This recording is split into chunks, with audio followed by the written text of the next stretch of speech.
A huge welcome to this training, which is all things digital stickers. Now, digital stickers are quite an interesting product. They fall within that organizational niche. Now, typically, digital stickers, if you don't know about them, what they are exactly are little graphics that you use with a digital planner or a digital journal. So they are sometimes they're graphics, sometimes they're words, sometimes they're little things called widgets, which are like things like calendars and things like that. There are all different types, and they are quite a popular product to sell on Etsy all on their own. So I'm really excited to jump in and get started with the training. So as you sort of go through the training with me, you do have this workbook. Now I'm going to be going through, and make sure you've got your copy, download it, print it off, or use it as a digital planner, whatever you want to do. Let's jump in. All right, so digital stickers are a great and growing opportunity on Etsy and beyond. And we've seen a lot of growth in this niche. Well, it's not really a niche, it's sort of like a micro niche within the organizational niche, but it's grown a lot even just this year. They also make a fantastic upsell for anything in the planning niche, especially planners, journals, things that you would typically use and function on a tablet. Essentially, they are a really fun and creative product that falls in the organizational niche. And they are typically quite a low price point. You'll see like big packs of stickers sold for a couple of dollars, but they can be a lot bigger than just that initial purchase. They can lead to sort of people buying other things. They can be like a gateway to your bigger products and your big bundles as well. So they can make a really, really great addition to your store. They can bring in new buyers to your store and offer a huge diversity when it comes to tags and finding low competition products, because stickers, because they're just so much more creative, they give us a lot more to work with in terms of finding low competition products. So it's a really, really great way to kind of, I guess, get some extra traffic to your store if you're in the highly competitive organization niche. So you can see here, we've got some examples from Insight Factory. Now, I wanted to give you a little bit of a foundation in digital stickers, so what they are, sort of what's involved in making them as well. I think there's quite a lot of mystery around them because they sound complicated, like digital sticker, like what even is that? So I'm going to bust all those myths and sort of give you a bit of clarity on exactly what they are and how they can be quite an easy product to create. So digital stickers are virtual versions of traditional physical stickers. So, you know, like how with a planner, you might get a whole bunch of stickers to go in and you'll stick them in the planner, and they decorate your planner, they make it more organized. Sometimes the stickers that you write on, they're basically just digital versions of that. So typically digital stickers are 72 dpi resolution because they don't need to be printed. They always and forever operate on a screen and most likely a tablet. So they only need to be 72 dpi. They are typically a lot smaller than clip art. A lot of people ask the question, like, how are digital stickers different from clip art? The biggest difference is size, because we don't have to make them massive. They're not going to be printed on a cup or a t-shirt or anything like that. They're only going to appear on screen. So they are usually around 1,000 pixels. They can be 500, they can be 1,500, but usually they're a lot, like significantly smaller than clip art. And it's because you can use them as is. Like you can drag them and drop them just straight into a planner, and they don't really need that really, really high, beautiful resolution that we see in clip art. We can get away with a lot less with digital stickers. And typically digital stickers are transparent PNGs. So obviously you've got JPEGs, which are flat and they have like that white background, whereas PNGs, you have the option to have a transparent background. Digital stickers are typically PNGs, especially if we're doing the more illustrative ones. Like if you look at this one down here, you can see this is a transparent PNG. And if I were to change this background color, you can see how it changes behind the graphic.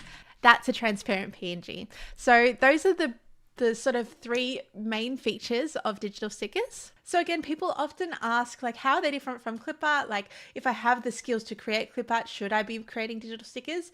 You absolutely can. They could technically go in the same store, but typically they have two main differences. Number one, their screen resolution. So they're not 300 dpi and that like 2,000, 3,000 pixel in size. So they're much, much smaller, and they're typically not sold with commercial rights. So while we look at all the digital stickers packs and we're sort of like, oh yeah, it's a couple of dollars, that doesn't include commercial rights typically. So usually that's someone who is going to purchase the digital sticker pack and just use it personally on their planner for themselves. So it's a slightly different niche. Now, let's talk about successful stickers. What makes a pack of digital stickers sell?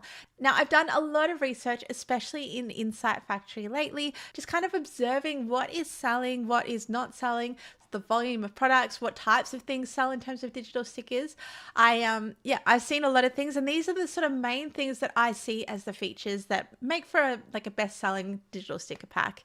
So the first one that we have is themes. So successful packs usually have a really great theme that's been thought out, and it makes the pack quite cohesive. So the reason themes are so good, they really sort of bring a pack together, and it'll really showcase the purpose of the pack, and it appeals to customers because it'll be almost like a theme that they can grab and they can use to decorate their current digital planner. So some examples of this might be botanical, boho, get organized might be another thing. All of these are sort of examples of themes.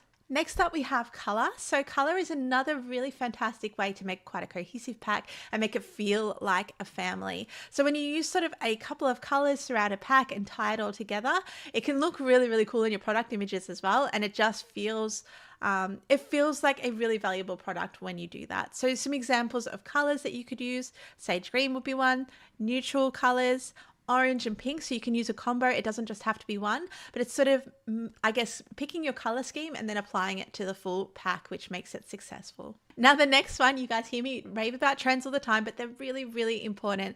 So because of competition in this niche, organizational niche is one of the most competitive. Because of competition, it's really important to find low competition, high sales trends that are current now. So we don't want to be sort of chasing old things or looking at our competitors and sort of copying what we think or estimate will be trending. We really want to get some hard information and action based on that. So I use a tool called Insight Factory, and this is sort of what it shows up in the behind the scenes in Insight Factory. So you can see this would be one that I would jump on if I was making a digital sticker pack. Digital stickers maths. You can see here it's only got 213 competitions, so that's very, very low competition. And then there's 23 listings that have sold on the first page of search results this week, which is really, really good. So that's the type of thing that we want to look for. And even if it has slightly less sales but low competition, those are still the ones that we want to jump on because we really want to be dominating those low competition search terms. Now, the next thing is variety. So it's really important to plan out sort of visually how your pack is going to look. And we want to have like a variety of things included in your pack as well. So later in the training, I'm going to go through all the different types of stickers that we can actually create. And it's important to include a mix of these. So some examples of these are illustrations, planning decorations like washi tape and post-it notes are really popular, and relevant type-based stickers. So things with typography on them, those are all really important as well. So making sure you include like a bit of a mix, that can be a big selling point, and it just makes the pack feel really finished. Next, we've got presentation. So best-selling packs have amazing product images that really clearly picture what's inside, and they showcase the best bits without being overwhelming. So this is incredibly true for digital stickers. We're dealing with a lot of information, a lot of different pieces in our pack. So it's really important to organize that information visually for our customers in our thumbnails. So a big tip with your product images, make sure your primary thumbnail has a very clear hierarchy. A hierarchy is basically the order that our eye goes around the page. First hierarchy is the first thing that we look at. Second hierarchy is the second thing that we look at.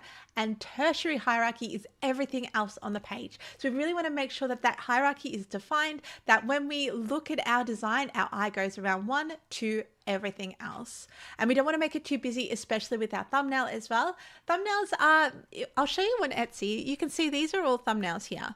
So you can see they are quite small. This is how most people sort of see your designs to start with. So we need to make sure that what we are creating, it's really easy to understand from a distance. It's readable. It doesn't have tiny text on it. We don't have things that are cut off or anything like that.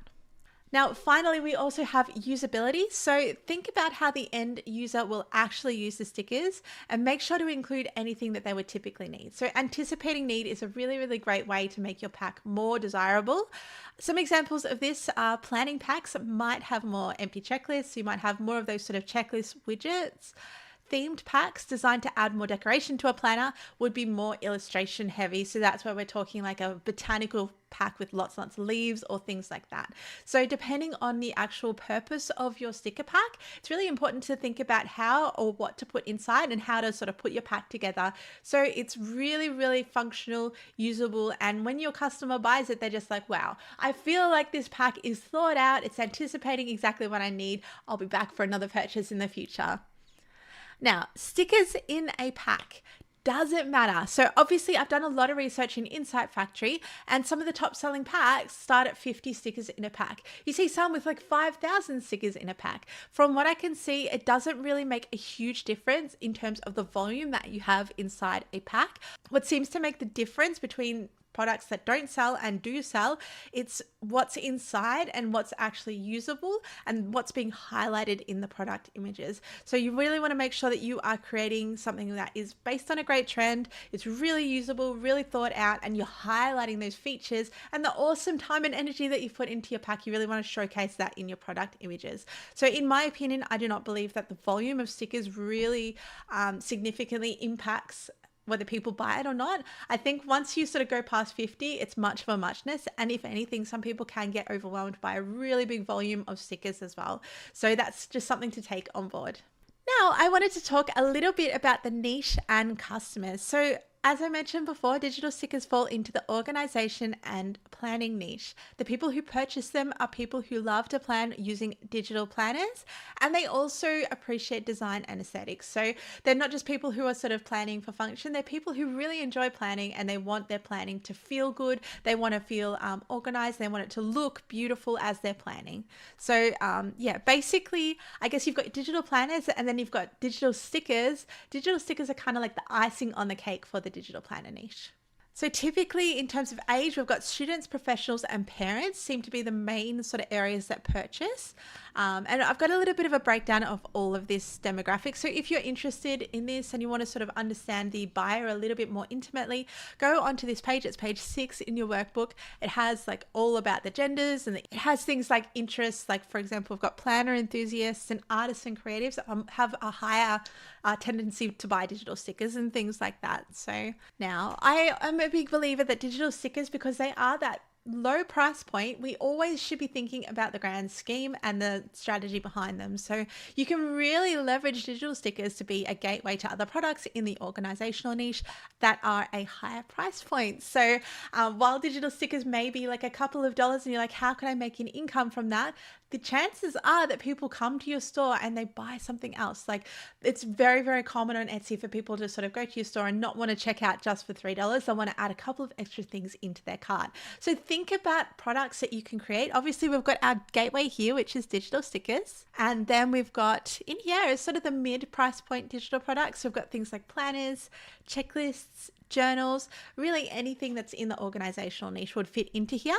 And I also think that you should be at least planning out a bundle, which is obviously a higher price point. So that could be like an organizational bundle or like a festive organizational bundle or things like that. So think about and plan out the products that are going to surround your digital stickers and how they're going to lead into them. Now, your customers in this niche as well, it is a niche where customers come back again and again. So it gives you the option to build that beautiful fan base of returning fans. Now, we have a couple of different ways that we can really nurture this. So think about what customers would love to return for and what they will come back for. So obviously we've got our standard packs of stickers. These are a great way to start, by the way, but we should also be thinking about things like seasonal packs, and also thinking about things like monthly releases. So if you really start to, I guess, have your audience expect new monthly releases, then that can be a really great addition to your store. You can think about adding a specific category just for what you've added this month, and people will come and they'll look in that category and they'll return next month to hopefully see if you've got more things as well. So that can be a really great way to sort of build that fan base and I guess train people to come back and see what's coming out in your store as well.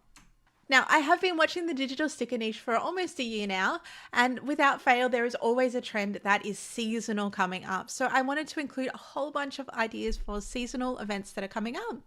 So these are always relatively low competition as well. They're fantastic ones to jump on. Obviously, we're leading up to Christmas at the moment. I noticed that digital stickers Christmas is trending. So that's always a really fantastic thing to be aware of, and because it's something we can anticipate as well. Without sort of having to respond really, really quickly to trends, we can be like, right, this event's coming up. I can make some packs, get ready for it, get it up, and then have a beautiful seasonal product. So there's heaps and heaps of options in here. And obviously you can use Insight Factory as well, or another research tool to sort of look at trends and what is currently trending. Well, I hope that you enjoyed that introduction into digital stickers. I'm really excited to jump into the next lesson with you. I will see you there. Bye for now.